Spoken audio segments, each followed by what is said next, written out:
आदाब, इस्तकबाल है। मैं हूं आपके साथ अबू हुरैरा। मुल्क में हर गुजरते दिन के साथ कोरोना का खतरा बढ़ता जा रहा है। कई रियासतों में हालात खराब हैं।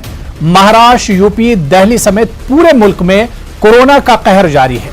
एक दिन में रिकॉर्ड 2,70,000 से ज्यादा केसेस सामने आए हैं। हालात इतने खराब हैं कि अस्पतालों में बेड्स की किल्लत है, ऑक्सीजन की कमी का सामना करना पड़ रहा है। शमशान घाट और कब्रिस्तानों में जगह की कमी पड़ रही है। दिल्ली ने हालात मजीद खराब होते देखते हुए 6 दिनों का सख्त लॉकडाउन का ऐलान कर दिया है। सवाल यह उठता है कि इस जानलेवा वबा से आखिर छुटकारा कैसे मिलेगा? क्या कुछ करने की जरूरत है, या जिन रियासतों में अब सख्ती की जा रही है, इन रियासतों में क्या कोरोना से निजात मिल सकेगी? दिल्ली में 6 दिनों का सख्त लॉकडाउन लगाया गया है। क्या यह कदम पहले उठाया जाना चाहिए था? काफी देर कर दी गई, या यह कहा जाए कि इन 6 दिनों की सख्ती में जिस तेजी से कोरोना के मामले सामने आ रहे हैं, इसमें किसी तरह का ब्रेक लगेगा? आज इसी को हम समझने की कोशिश करेंगे। लेकिन बड़े अफसोस की बात यह है कि एक तरफ मुल्क में तेजी से कोरोना बढ़ रहा है, कोरोना का खतरा बढ़ रहा है, तेजी से मौतों का आंकड़ा बढ़ रहा है, लेकिन दूसरी तरफ हम देख रहे हैं कि कोरोना के इस दौर में भी बड़े पैमाने पर सियासत भी हो रही है। इसी पर हम बात करेंगे। दिल्ली में जो लॉकडाउन लगा है, इस पर भी चर्चा करेंगे। बहुत खास मेहमान मेरे साथ जुड़े हुए हैं। अपने मेहमानों का बहुत जल्दी आपसे तारुफ करा देता हूं। मेरे साथ कांग्रेस लीडर सलमान निजामी साहब जुड़े हुए हैं। शुभेंदु शेखर अवस्थी जी हैं, तर्जुमान है बीजेपी के। अतहार जैदी साहब तर्जुमान है आम आदमी पार्टी के। और डॉक्टर MS कंवर जी पॉल्मोलॉजिस्ट हैं, और डॉक्टर MS कंवर जी अक्सर हमारे साथ कोरोना के इस इशू पर जुड़ते रहे। सभी मेहमानों का बहुत इस्तकबाल है। मैं सबसे पहले अतहार जैदी साहब आपसे ही शुरुआत करना चाहूंगा। अतहार साहब, दिल्ली में आंकड़ा बहुत तेजी से बढ़ रहा है, हालात बहुत ज्यादा खराब हैं। जिस तरह से केजरीवाल जी ने बताया कि अब हॉस्पिटल में बेड्स की कमी है, ऑक्सीजन की कमी है, लोग एक तरह से परेशान है। ये यूं कहा जाए कि जो मीडिया को खबरें आ रही कि शमशान घाट और कब्रिस्तानों में भी जगह की किल्लत पड़ गई है। जो कदम अब लॉकडाउन का उठाया गया है, क्या आपको लगता है कि इससे निजात मिलेगी, या यह कदम सरकार को और पहले उठाना था?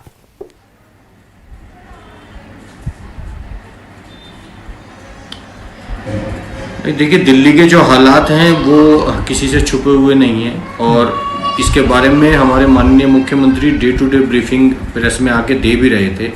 और जहां तक हुरैरा जी आप कह रहे हैं कि लॉकडाउन पहले लगा देना चाहिए था, तो देखिए हमारा ये मानना है, और बहुत सारे स्टेट्स का ये मानना था जब लास्ट ईयर कोरोना आया था और लॉकडाउन लगाया गया था पूरे देश में, कि लॉकडाउन इसका कोई सॉल्यूशन नहीं है। लॉकडाउन लगा देने से कोई केसेस कम नहीं हो जाते हैं। ये कई स्टडी हुई, कई सर्वे हुए, उससे भी पता चला। लेकिन दिल्ली में पिछले 10 दिनों के अंदर जितने केसेस बढ़े हैं, कई हजार के हिसाब से जो रोज केसेस बढ़े हैं, तो दिल्ली का अपना मेडिकल इंफ्रास्ट्रक्चर की भी एक सीमा है, एक लिमिट है। तो उसको देखते हुए हमें ये एहसास हुआ कि पहले हमने नाइट कर्फ्यू लगाया। उससे हमें जब लगा कि कोई फायदा नहीं हो रहा है, तो हमें मजबूरी में ये 1 हफ्ते का लॉकडाउन लगाने की जरूरत पड़ी है, ताकि हम आने वाले वक्त में जो हमें चीजों की तैयारियां करनी है उसका हमें वक्त मिल जाए, और हम अपने इंफ्रास्ट्रक्चर को, मेडिकल इंफ्रास्ट्रक्चर को और कोरोना के लिए तैयार करें। एक कदम आगे रहे हैं जैदी साहब, तैयारी में। जैदी साहब, कोरोना ये अब नया नहीं रह गया है। कोरोना से लड़ाई कोई नई लड़ाई नहीं है। पिछले 1 साल और 1.25 साल से हम इस कोरोना से लड़ रहे हैं। कमी कहां पर रह जा रही है कि इससे हम शिकस्त नहीं दे पा रहे हैं, इसे हम हरा नहीं पा रहे हैं? कमी कहां पर रह जा रही है? हाँ, देखिए, मैं इसमें कोई आरोप प्रत्यारोप इस वक्त नहीं करना चाहता, क्योंकि ऐसा वक्त भी नहीं है कि राजनीति की जाए। लेकिन मैं आपको एक चीज ये बताना चाहता हूं कि कोरोना पूरी दुनिया में एक साथ आया था। किसी देश में 1 महीना पहले आया, किसी देश में 1-1.5 महीना बाद आया। आज अगर आप दुनिया में अमेरिका के हालात उठा के देखें, तो अमेरिका में 30 करोड़ लोग हैं और उनके पास 60 करोड़ वैक्सीन का स्टॉक है। हमारे पास सबसे बड़ी कमी हमारी ये रही कि हमारा जो देश है वो वैक्सीन बनाने का निर्माता, सबसे ज्यादा वैक्सीन इंडिया के अंदर बनती है, और हमने सिर्फ 2 कंपनियों को वैक्सीन बनाने के लिए अलाउ किया। और आज हम वैक्सीन पे एक बैरियर लगाकर बैठ गए कि इतनी उम्र के लोगों को लगेगा, इतनी उम्र के लोगों को लगेगा, क्योंकि कोरोना से बचने के लिए सिर्फ और सिर्फ एक इलाज था कि अब तो 1 मई से 18 साल से ऊपर के जो लोग हैं सबको लगेगा। आज PM ने बाकायदा ऐलान कर दिया है। अब बिल्कुल देर आए दुरुस्त आए। मैं स्वागत करता हूं केंद्र सरकार के इस फैसले का, और हम तो पिछले 15-20 दिन से, क्या 1 महीने से ये कह रहे हैं कि इस बैरियर को हटाइए आप। 45 साल का जो आपने लगा दिया है, क्योंकि दिल्ली के अंदर का आंकड़ा है कि 65 से 70% लोग वो हैं जिनकी उम्र 45 साल से कम है, उनको कोरोना हुआ है। अब केंद्र सरकार की गाइडलाइन के हिसाब से हम उनको वैक्सीनेट भी नहीं कर सकते। तो ये भी एक केंद्र सरकार की पॉलिसी में भी कमी रही है, जिसकी वजह से ये इतना बड़ी वेव हिंदुस्तान के अंदर दोबारा से आई है, जिसकी तैयारी केंद्र सरकार को जिस हिसाब से शुभेंदु शेखर अवस्थी जी, सेंटर की बहुत कमी आ रही है, जिसकी वजह से आज दिल्ली को इस तरह के हालात से झेलना पड़ रहा है। दिल्ली को आज परेशानी का सामना करना पड़ रहा है। शुभेंदु जी, आपको जानकारी होना चाहिए कि ऑक्सीजन की कमी है, हॉस्पिटल में बेड्स की कमी है, शमशान घाट और कब्रिस्तान में जाइए तो जगह की कमी है।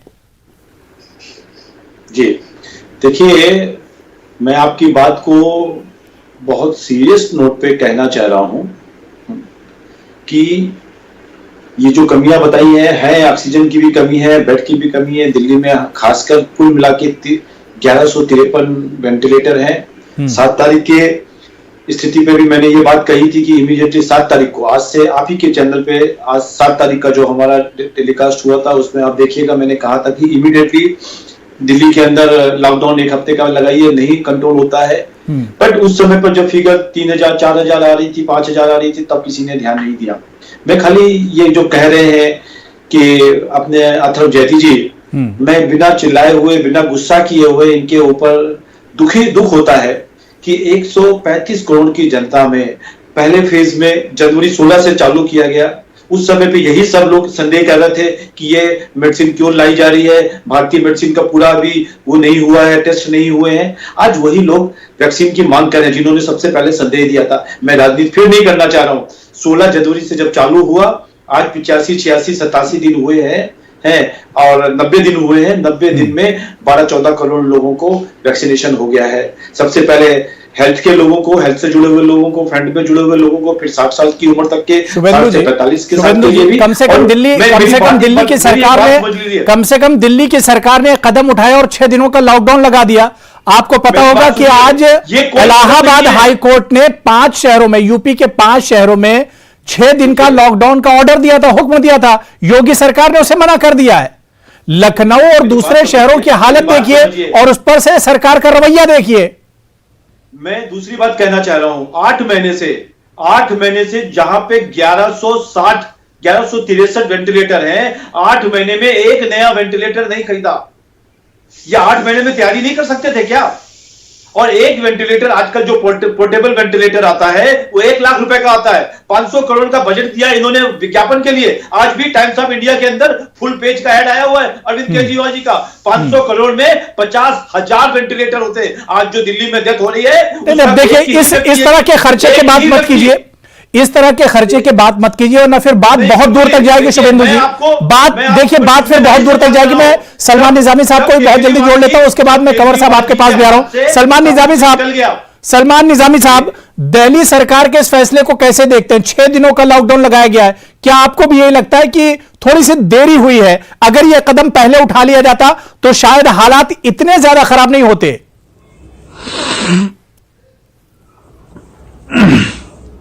देखिए, मुल्क में हालात जब बिगड़े, पिछले साल अबू हुरैरा साहब आपके ही चैनल पे हम डिबेट कर रहे थे, उस वक्त इन्होंने अपने कारनामों को छुपाने के लिए, अपनी गलतियों को छुपाने के लिए दिल्ली के मुख्यमंत्री ने भी जो आरोप लगाए वो तबलीगी जमात पे लगाए। उनको क्लीन चिट भी मिल गया। और आज जो है कुंभ मेला देखिए, आज दिल्ली के शराब ठेकों के बाहर देखिए कितनी लाइन में लोग खड़े हुए हैं।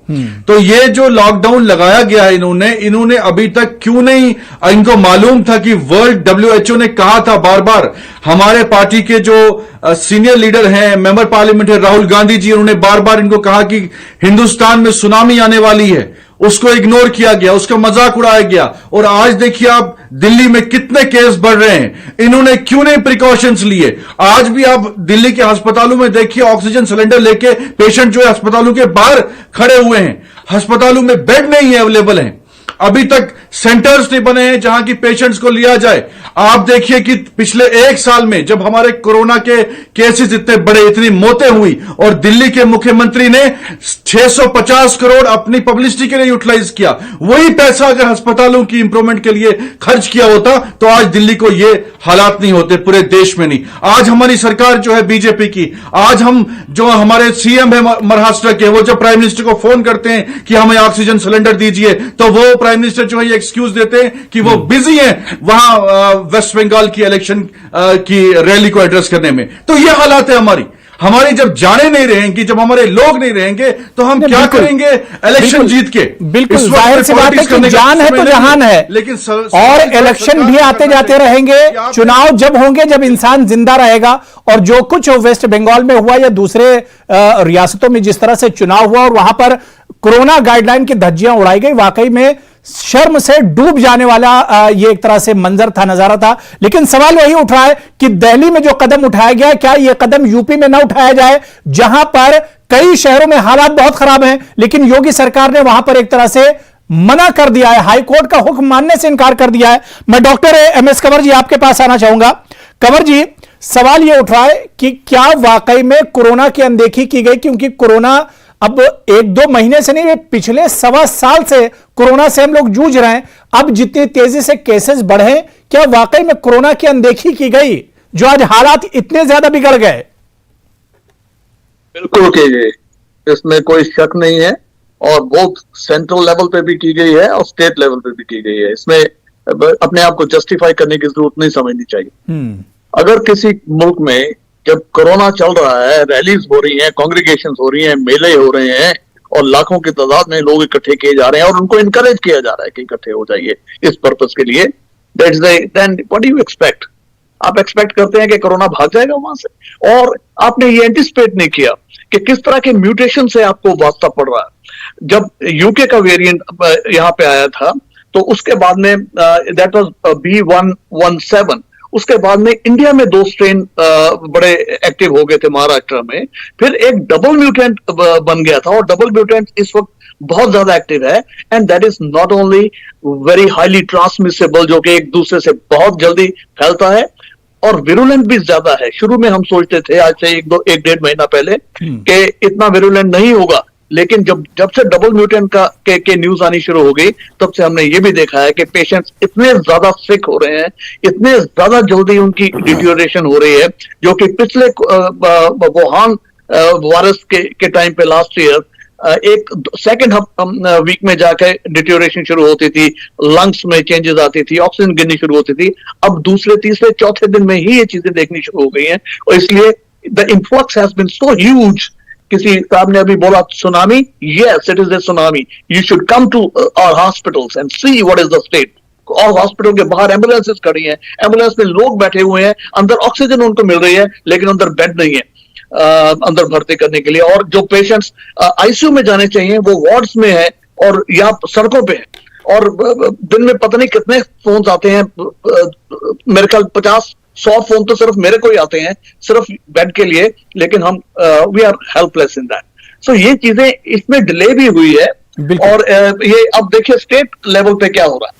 आप समझते हैं कि 1 साल में आप अपना इंफ्रास्ट्रक्चर इंप्रूव नहीं कर सकते थे, आप गवर्नमेंट हॉस्पिटल्स को इंप्रूव नहीं कर सकते थे, आप सारा कुछ प्राइवेट हॉस्पिटल्स के सर पे बैठे हुए हैं कि उनके बेड खाली करा दो, बाकी नॉन कोविड डिजीजेस जो हैं उनको वो जो है भाड़ में, सारे बेड कोविड को दे दो। चलो मान लिया कि आपने 80% दे दिए या 100% दे दिए, बाकी डिजीजेस का क्या बनेगा? और आपने हॉस्पिटल जो गवर्नमेंट हॉस्पिटल्स हैं या जो आपने टेम्पररी इंफ्रास्ट्रक्चर खड़ा किया था, जो बड़ा क्लेम कर रहे थे 1000 बेड हो गए जी, 5500 बेड हो गए जी, 20,000 बेड कर लिए, ये कर लिया, where are they and where did they disappear?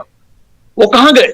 उनका स्टाफ कहां गया? उनके वहां पे जो जाहिर सी बात है एयर कंडीशनर, कोरोना की इस लड़ाई से असल जंग जो लड़ रहे हैं वो डॉक्टर्स हैं, वो असल जो वॉरियर हैं वो डॉक्टर्स हैं हमारे, हम उन्हें सैल्यूट करते हैं, उन्हें सलाम करते हैं। मैं अतार जैदी साहब आपके पास आना चाहूंगा। देखिए सियासत होती रहेगी, और जिस तरह की सियासत अब हो रही है ये बहुत शर्मनाक है कि मुल्क इस तरह के हालात से गुजर रहा है और आज हम कोरोना के नाम पर सियासत कर रहे हैं, आज हम बीजेपी, आम आदमी पार्टी और समाजवादी पार्टी कर रहे हैं। आज मुल्क को कैसे बचाया जाए, मुल्क के अवाम को कैसे बचाया जाए, यह सबसे बड़ा चैलेंज है अतहार जैदी साहब।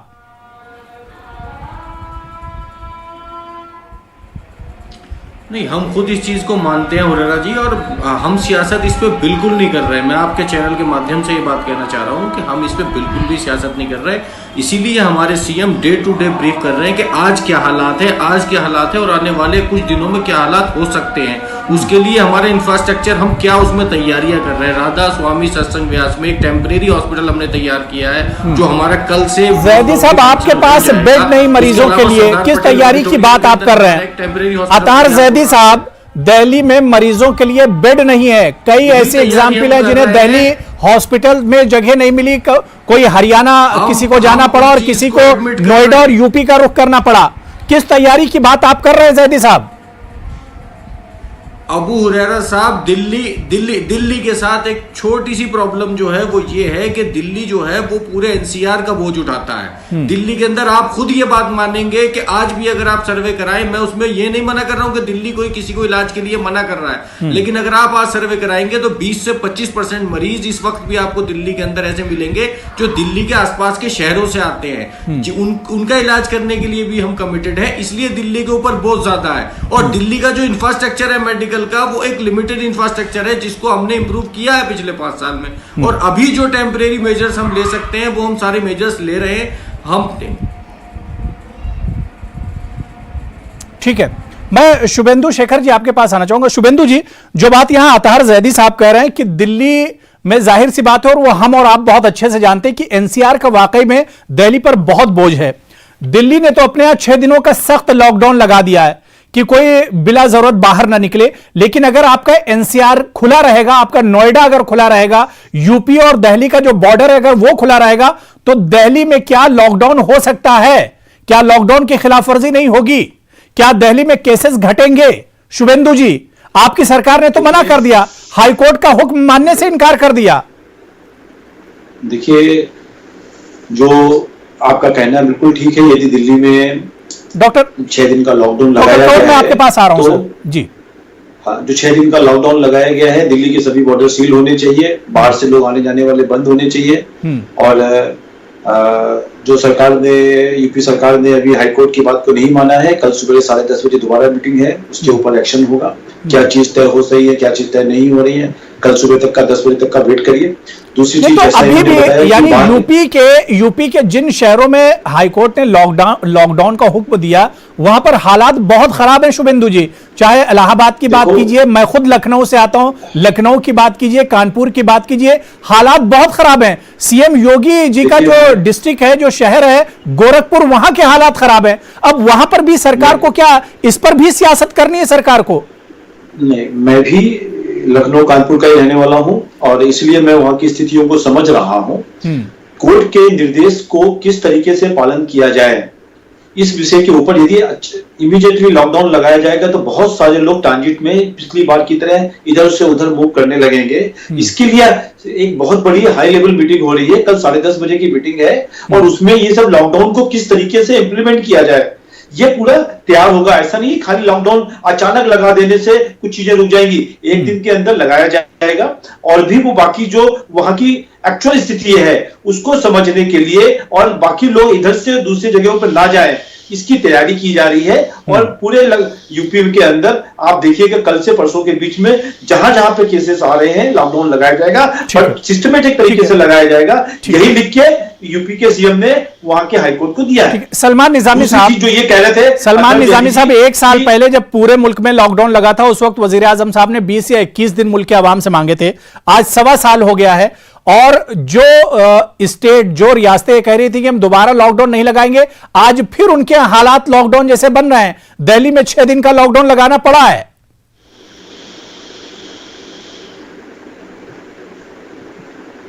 किस्मती की बात है कि हमारे देश के प्रधानमंत्री जो हैं इनकॉम्पिटेंट हैं, क्योंकि उनको खुद मालूम नहीं, वो खुद एनकरेज कर रहे हैं। आपने उनकी वेस्ट बंगाल की एक रैली का देखा होगा कि उन्होंने खुद कहा कि मैं बहुत खुश हूं कि इतनी भीड़, यहां भी देखूं यहां भी भीड़ है, यहां भी देखूं यहां भी भीड़ है। वो एनकरेज कर रहे हैं गैदरिंग्स को, वो सेलिब्रेट कर रहे हैं इसको। और सबसे बड़ी बात यह है कि हमने इतने सालों में लड़ाई किस बात की लड़ी? हमने सिर्फ मंदिर और मस्जिद की लड़ाई लड़ी, राम मंदिर की, बाबरी मस्जिद की। लेकिन अगर हमने वोट जो है सरकार को चुनने के लिए अगर अस्पतालों के लिए दिया होता, आज हमारे अस्पतालों में लाशें हैं, आज हमारे कब्रिस्तान में और शमशान में जगह नहीं मिल रही हमें। आज हमारा देश किस स्थिति में पहुंचा हुआ है। हमने सिर्फ लड़ाई लड़ी मंदिर और मस्जिद की, लेकिन हमने इंफ्रास्ट्रक्चर की लड़ाई नहीं लड़ी, हमने अस्पतालों की लड़ाई नहीं लड़ी। हमने अगर अस्पताल बनाए हैं वो यूपीए के टाइम पे बने हुए हैं। 6 साल में आपने सिर्फ हिंदू और मुसलमान किया, और आज चाहे हिंदू और मुसलमान हो, मर रहा है अस्पताल में, कब्रिस्तान में लाशें पड़ी हुई हैं, शमशान में लाशें पड़ी हुई हैं। आपने 6 साल बेवकूफ किया। 70 साल में एम्स बना, एक भी एम्स आपने नहीं बनाया। एम्स बना के दिखाओ आप। 6 साल में कितने एम्स बनाए आपने? कितने एम्स बनाए? अगर कांग्रेस का एम्स दिल्ली में नहीं होता, आज लोग जो है मर गए होते लाखों की सरकार में। 6 साल में आपने अरे खाक बनाया आपने, कौन सा एम्स बनाया आपने? खाली भाषण दिया आपने। देश में आपने सिर्फ हिंदू मुस्लिम करवाया, लोगों की जाने ली, किसानों की जाने ली। आपने कुछ नहीं किया 6 सालों में। चलिए ठीक है, अगर ठीक आपने है, 6 सालों में देखिए जो पैसा, देखिए अब यहां से तय कर लीजिए, शुभेंदु अधिकारी आप भी और सलमान निजामी साहब, अतहर जैदी जी, जो सियासी पार्टियां हैं जिनकी जहां पर सरकार है, अब से यह तय कर लीजिए कि हिंदू मुसलमान के नाम पर वोट नहीं मांगे जाएंगे, वोट डेवलपमेंट के नाम पर मांगे जाएंगे, वोट एजुकेशन के नाम पर मांगा जाएगा, वोट मेडिकल के नाम पर मांगा जाएगा, मेडिकल फैसिलिटीज के नाम पर मांगा जाएगा। आज से यह तय कर लीजिए, मुल्क में फिर इस तरह के हालात ना बने। मैं डॉक्टर एम एस कंवर जी आपके पास आना चाहूंगा।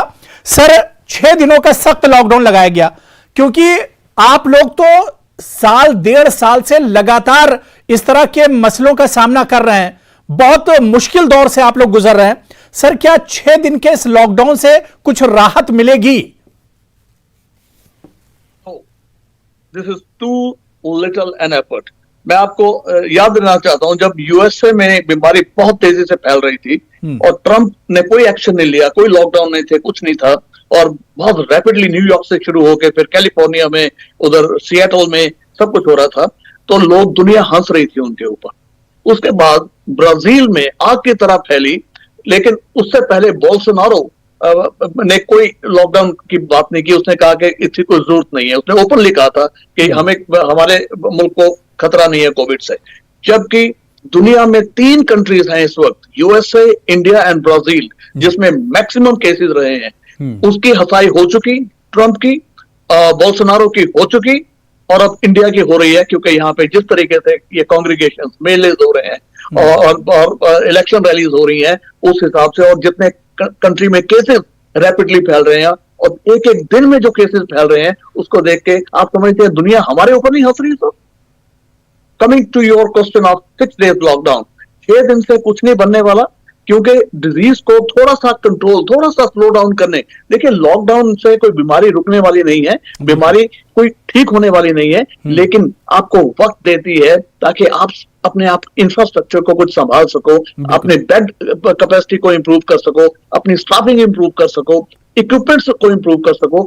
3 हफ्ते मैं सोचता हूं कम से कम चाहिए, ताकि इसको, एक आग को थोड़ा सा कंट्रोल में किया जाए, फिर हम जरा ज्यादा फाइटिंग कैपेबिलिटी हमारी बढ़ सकती है। बिल्कुल, जाहिर सी बात, बड़ी अच्छी बात है डॉक्टर साहब आपने कही कि दुनिया हमारे ऊपर ना हंसे, अभी भी वक्त है और जो चीजें हैं उसको संभाला जाए। और यही बार बार न्यूज़ 18 उर्दू की अपील आवाम से भी है कि बगैर जरूरत आप घरों के बाहर मत निकलिए। कोरोना बहुत खतरनाक हो चुका है, और अगर कोरोना को हराना है तो जिस तरह से डॉक्टर साहब बता रहे थे कि सरकार और इंतजामिया को तो कदम उठाने ही होंगे, लेकिन आवाम को भी इस लड़ाई में सरकार के साथ खड़ा होना होगा। आपको कोरोना गाइडलाइन पर मुकम्मल और सख्ती के साथ अमल करना होगा। बहुत बहुत शुक्रिया डॉक्टर एम एस कंवर जी मेरे साथ जुड़ने के लिए। अतहर जैदी साहब, सलमान निजामी साहब, शुभेंदु शेखर अवस्थी साहब, सभी का बहुत बहुत शुक्रिया डिबेट में जुड़ने के लिए। आदाब।